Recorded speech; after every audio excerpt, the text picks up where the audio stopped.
इस कहानी की शुरुआत होती है सुनसान रेगिस्तान से, जहाँ पर दूर दूर तक कोई भी घर नहीं है, यहाँ तक कि कोई इंसान भी नहीं है। इस इलाके में सिर्फ एक ही घर है और वो घर है रघु का, जो कि रेलवे का एक गेटमैन है, जिसका काम ट्रेनों को हरी झंडी दिखाना होता है। लेकिन इस पटरी से सिर्फ 3 ही ट्रेनें गुजरती हैं और उनकी टाइमिंग रघु को बहुत अच्छे से मालूम है, क्योंकि रघु ये काम पिछले 10 सालों से करता आ रहा है। पिछले 10 सालों से रघु ने ना तो किसी इंसान को देखा है और ना ही उसने किसी इंसान से बात की है। अब एक दिन जब रघु ट्रेन को हरी झंडी दिखा रहा होता है, तभी उसकी नजर पड़ती है कि ट्रेन से कोई लड़की कूद चुकी है, जिस वजह से वो पूरी तरह से जख्मी और बेहोश हो चुकी है। इसीलिए रघु उस लड़की को कंधे पर उठाकर अपने घर ले आता है। रघु के लिए ये बहुत बड़ी बात है, क्योंकि पिछले 10 साल से उसने किसी भी इंसान को नहीं देखा था और आज 10 सालों के बाद उसने किसी इंसान को देखा है। इसीलिए वो उस लड़की को छूने की कोशिश करने लगता है, लेकिन तभी अचानक से उस लड़की को होश आ जाता है और वो रघु को देखकर पूरी तरह से डर जाती है। लड़की यहाँ पर अपना नाम चैताली बताती है। रघु से कहता है कि तुम ट्रेन से गिर गई थी,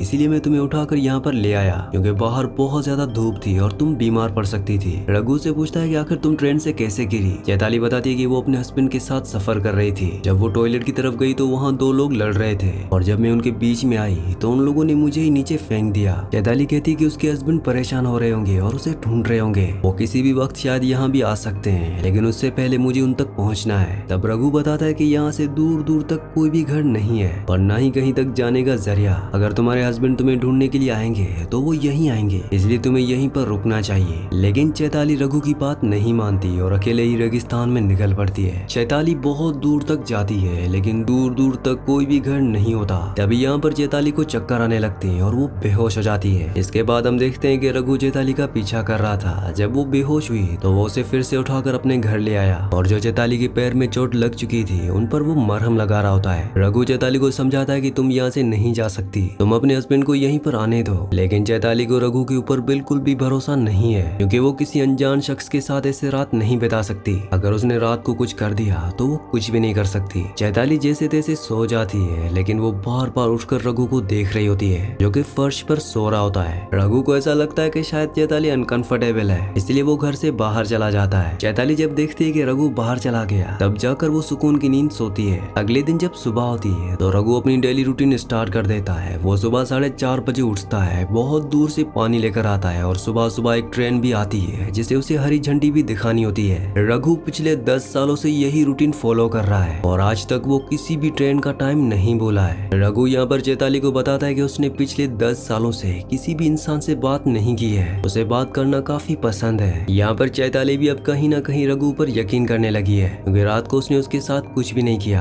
अब क्योंकि चैताली रघु को परेशान देख रही थी, इसलिए रघु चैताली से कहता है कि मैंने तुमसे बात छुपाई है। वो कहता है कि हर रोज जब ट्रेन आती है तो मेरा टेलीफोन बजता है। दरअसल वो टेलीफोन जो है वो सिर्फ इनकमिंग होता है, उससे आप किसी से कॉल नहीं कर सकते। जो कॉल आते हैं आप सिर्फ उनसे ही बात कर सकते हैं। तो अगली बार जब ये टेलीफोन बजेगा तो मैं उन्हें तुम्हारे बारे में बता दूंगा, जिससे तुम्हारा हस्बैंड जो है वो तुम्हें आसानी से ढूंढ लेगा। अब कुछ ही देर के बाद वो टेलीफोन बज पड़ता है और जब रघु उन्हें चैताली के बारे में बताने वाला होता है कि तभी चैताली अचानक से वो कॉल काट देती है। चैताली बताती है कि उसे ट्रेन से फेंका नहीं गया था, बल्कि वो खुद ट्रेन से कूदी थी, क्योंकि वो अपने हस्बैंड से भाग रही थी। वो एक साइकियाट्रिस्ट है और उसी ने उसके हस्बैंड का इलाज भी किया है। इसके बाद चैताली अपने फ्लैशबैक की स्टोरी बताना शुरू करती है। वो बताती है कि कुछ साल पहले सिंचू नाम का एक पेशेंट मेरे पास आया, जो कि काफी डिप्रेशन में था, क्योंकि उसकी वाइफ ने सुसाइड कर लिया। ये सदमा संचू बर्दाश्त नहीं कर पाया और वो सदमे में चला गया, जिस वजह से वो डिप्रेशन से बाहर ही नहीं आ पा रहा था। इसीलिए चैताली ने उसका इलाज किया, लेकिन ये ट्रीटमेंट इतना ईजी नहीं था। दरअसल ये चैताली का पहला केस था, इसलिए उसने बहुत ज्यादा टाइम सिंचू को दिया। धीरे धीरे सिंचू नॉर्मल होने लगा और चैताली और सिंचू दोस्त बनने लगे। और अब क्योंकि चैताली ने सिंचू को बहुत ज्यादा टाइम दे दिया था और सिंचू भी पूरी तरह से ठीक हो गया था, तो ये दोनों एक दूसरे को पसंद करने लगे। कुछ दिनों के बाद इन दोनों ने एक दूसरे से शादी कर ली। चैताली के फैमिली मेंबर्स बिल्कुल भी ये नहीं मान रहे थे, क्योंकि सिंचू एक पागल है और वो कभी भी वापस अपनी हालत में जा सकता है। लेकिन चैताली उनकी बात नहीं मानती और सिंचू से शादी कर लेती है। उनके शादी के कुछ टाइम बाद ही सिंचू ने अपना रंग बदल लिया। वो चैताली के साथ ऐसा बिहेव करने लगता कि वो पागल हो गया है, साथ ही वो उसे मारता भी था। सिंचू की ये डेली रूटीन बन चुकी थी। वो रोज नशे और ड्रग्स करता और अपनी वाइफ चैताली को मारता। चैताली भी उससे पूरी तरह से परेशान हो चुकी थी। इस तरह से सिंचू चैताली की जिंदगी खराब करने लगा था। वीडियो में आगे बढ़ने से पहले एक जरूरी अनाउंसमेंट, अगर आप साइफाई, सर्वाइवल और हॉरर मूवीज के शौकीन हैं तो हमारे दूसरे चैनल को सब्सक्राइब कर लीजिए, क्योंकि वहाँ पर हम हॉरर और साइफाई मूवीज अपलोड करते हैं। तो आप सबसे रिक्वेस्ट है कि जल्दी से जाके हमारे दूसरे दूसरे चैनल को सब्सक्राइब कर लीजिए। चैनल का लिंक नीचे डिस्क्रिप्शन में है। अब कहानी प्रेजेंट में आती है, जहाँ पर चैताली अब रघु के ऊपर भरोसा करने लगती है, इसीलिए वो नहाने के लिए जाती है। रघु बहुत दूर से पानी लेकर आया था और जब चैताली नहा रही होती है तो रघु चुपचाप से देखने लगता है। जब चैताली नहाकर अंदर आती है तो रघु उसे अपने कपड़े देता है और उसे पूछता है कि तुम्हारे पीठ पर जो चोट का निशान लगा है वो कैसे लगा। चैताली समझ जाती है कि रघु उसे नहाते हुए देख रहा था। वो बताती है कि ये चोट का निशान भी उसके हस्बैंड ने ही दिया है। जिसके बाद वो अपने फ्लैशबैक की स्टोरी को आगे बढ़ाते हुए बताती है कि उसने बहुत दिन तक सिंचू का टॉर्चर झेला, लेकिन एक दिन उसे सिंचू की डायरी मिल गई जिसमें उसने सब कुछ लिखा था। उस डायरी को पढ़ने के बाद चैताली को पता चलता है कि सिंचू की वाइफ ने सुसाइड नहीं की थी, बल्कि सिंचू ने ही अपनी वाइफ को मारा था और साथ ही उसने हॉस्पिटल की एक नर्स को भी मारा था, जिसके बारे में भी उसने उस डायरी में लिखा था। लेकिन तभी वहाँ पर सिंचू आ जाता है। वो चैताली को डायरी पढ़ता हुआ देख लेता है और वो उसे बहुत मारता है और पुलिस से बचने के लिए सिंचू चैताली को अपने साथ ट्रेन से कहीं ले जा रहा होता है और इसी बीच चैताली ने ट्रेन से जंप लगा दिया था। इसके बाद कहानी प्रेजेंट में आ जाती है। चैताली ने अपनी सारी कहानी बता दी होती है। ये सारी स्टोरी सुनने के बाद रघु कहता है कि तुम्हारी और मेरी स्टोरी जो है वो एकदम सेम है। मेरा भी इस दुनिया में कोई नहीं है और तुम्हारा भी। हम आराम से यहाँ पर जिंदगी जी सकते हैं। लेकिन चैताली को समझ में नहीं आ रहा होता कि रघु आकर कहना क्या चाहता है। तभी ट्रेन का टाइम हो जाता है और रघु झंडी दिखाने के लिए चला जाता है। इसके बाद चैताली रघु का हाथ पटाने लगती है। वो उसके लिए खाना बनाती है और उसके रूम की साफ सफाई भी कर देती है। तभी चैताली के हाथ कुछ ऐसा लग जाता है कि वो पूरी तरह से हैरान रह जाती है। उसे न्यूज़पेपर की कुछ कटिंग मिलती है जिसमें लिखा हुआ था कि एक शख्स 4 लोगों को मारकर फरार हो गया था और चैताली को यहाँ पर ये बात भी पता चल जाती है कि रघु ने किसी दूसरे रघु की आइडेंटिटी चुराई है, जो कि पहले इसी लेवल क्रॉसिंग पर गेटमैन के रूप में काम किया करता था। ये सारी चीजें जानने के बाद चैताली रघु की तरफ चाकू लेकर बढ़ती है, लेकिन तभी यहाँ पर रघु चैताली से कहता है कि तुम्हें डरने की कोई जरूरत नहीं है, मैं तुम्हें सारी सच्चाई बताता हूँ। जिसके बाद रघु की स्टोरी फ्लैशबैक में जाती है और वो अपनी स्टोरी बताने लगता है। वो बताता है कि मेरी माँ ने मेरे लिए एक लड़की पसंद की थी और पहली मुलाकात में उसने उस लड़की को अपनी सारी सच्चाई बता दी। मैंने उसे बताया कि मैं एक लड़की से प्यार करता था, लेकिन उस लड़की ने मुझे धोखा दे दिया और एक अमीर आदमी से शादी कर ली और जिस लड़की से मैं शादी करने वाला था उसका कोई बॉयफ्रेंड नहीं था और वो भी मुझसे शादी करने के लिए मान जाती है। जिसके बाद मेरी शादी हो जाती है और कुछ 1 महीने के बाद मेरी वाइफ अपने एक कजिन को बुला लेती है। वो इसीलिए क्योंकि मेरे कुछ खेत थे जहाँ पर काम करने के लिए मुझे बहुत मेहनत लगती थी, इसलिए मेरी वाइफ ने अपने कजिन को यहाँ पर काम करने के लिए बुला लिया। कुछ टाइम के बाद मैं एक बच्चे का बाप बन गया और कुछ सालों के बाद हमारे 2 बच्चे हो चुके थे। इसके बाद मेरी वाइफ ने मुझसे कहा कि मुझे और बच्चे नहीं चाहिए, इसलिए तुम अपनी नसबंदी करवा लो। तो मैं अपनी वाइफ की बात मानते हुए अपनी नसबंदी करवाने के लिए एक डॉक्टर के पास चला जाता हूँ, लेकिन डॉक्टर ने मुझे बताया कि तुम्हें नसबंदी कराने की जरूरत नहीं है क्योंकि तुम बाप बन ही नहीं सकते हो। ये बात सुनकर मैं पूरी तरह से हैरान हो गया। इसके बाद जब मैं अपने घर पहुंचा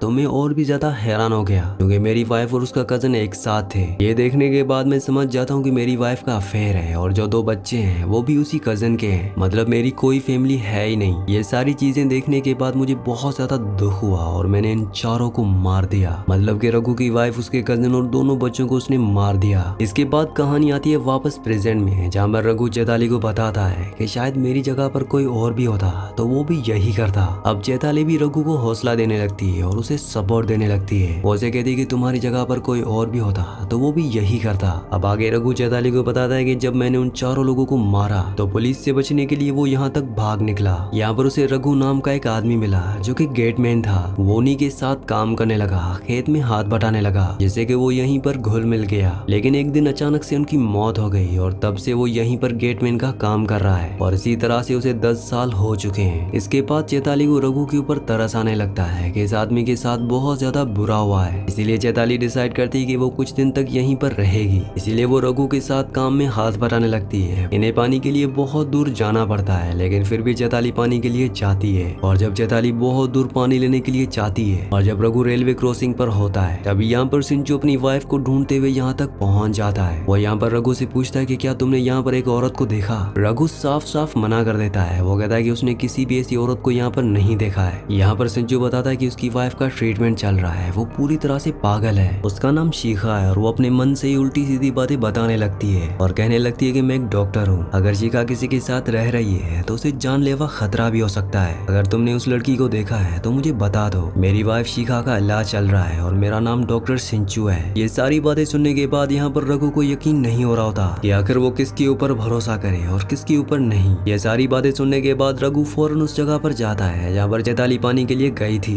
रघु से कहता है कि ये शिखा कौन है। वो समझ जाती है कि उसका हस्बैंड सिंचू यहाँ पर आ चुका है। यहाँ पर चैताली उसे समझाने की कोशिश करती है कि शिखा जो है वो उसकी वाइफ का नाम है और उसकी वाइफ को वो मार चुका है। जैसा तुम्हें उसने मनाया है उसी तरह से वो सबको मना लेता है और मेरे बारे में पता कर लेता है और अगर मैं उसके पास गई तो वो मुझे मार देगा। यहाँ पर रघु को उसके ऊपर भरोसा तो नहीं हो रहा होता, लेकिन कहीं ना कहीं चैताली भी ये बात समझ चुकी है। इसीलिए चैताली कहती है कि हम एक काम करते हैं, हम लोग पुलिस को बुला लेते हैं। लेकिन रघु फौरन मना कर देता है। वो कहता है कि पुलिस यहाँ पर नहीं आएगी क्योंकि रघु खुद भागा हुआ एक मुजरिम है। तो अब वो दोनों वापस जाते हैं जहाँ पर सिंचू चैताली को अपने साथ वापस ले जाने लगता है। जाते जाते चैताली यहाँ पर रघु से कहती है कि मैं तुम्हारे साथ कुछ वक्त बिताना चाहती थी लेकिन तुम तो मुझे समझे ही नहीं। ये सारी बातें सुनने के बाद रघु सिंचू से कहता है कि तुम अपनी वाइफ को मार ही दोगे, उससे अच्छा तुम अपनी वाइफ को मुझे ही दे दो ताकि हम खुशी खुशी से इस जगह पर रह सकें। रघु और सिंचू जब बात कर रहे होते हैं तभी अचानक से चैताली जो है वो सिंचू के ऊपर एक हमला कर देती है जिस वजह से वो पूरी तरह से इंजर्ड हो जाता है। और जब चैताली रघु से कहती है कि तुम्हें तो मेरे ऊपर भरोसा ही नहीं है, ये सुनने के बाद रघु सिंचू को पूरी तरह से जान से मार देता है। अब जब वो उसे दफनाने के लिए जा रहा होता है तो उसके जेब से एक स्लिप निकलती है जो कि हॉस्पिटल की होती है जिसमें लिखा हुआ होता है कि डॉक्टर सिंचू और उसकी पेशेंट शिखा। इसका मतलब यह है कि इनमें से साइको कोई और नहीं बल्कि चैताली है जिसका असली नाम शिखा है और शिखा का ही ट्रीटमेंट चल रहा होता है और डॉक्टर सिंचू जो है वो उसका इलाज कर रहा था। तभी अचानक से चैताली रघु पर हमला कर देती है और उसे मारने की कोशिश करती है। लेकिन रघु को मारना इतना आसान नहीं था, बल्कि रघु ने ही यहाँ पर चैताली को जान से मार दिया। और यहाँ पर एक बहुत बड़ी चीज रिवील होती है। दरअसल असली में साइको तो रघु है। यहाँ पर हमें बताया जाता है कि रघु जिस लड़की से प्यार किया करता था और उस लड़की ने उसे धोखा दिया था और एक रईस आदमी के साथ शादी कर ली थी, तो रघु ने उन दोनों को मार दिया था, साथ में उनके बच्चों को भी मार दिया था। और यहाँ तक कि जिस जगह के रेलवे क्रॉसिंग के जो असली रघु थे उन्हें भी रघु ने ही मारा है। वैसे आप इन तीनों के बारे में क्या सोचते हैं? क्या रघु साइको था या फिर चैताली या फिर सिंचू? ये अब आप पे है। आप मुझे नीचे कमेंट्स में जरूर बताना कि असली साइको कौन था। इसी के साथ इस मूवी का एंड हो जाता है। अगली कहानी आप किस मूवी पर सुनना चाहते हैं मुझे नीचे कमेंट्स में जरूर बताना, क्योंकि मैं आपके कमेंट्स पढ़ता हूँ और आपके प्यारे प्यारे कमेंट्स का बहुत बहुत शुक्रिया।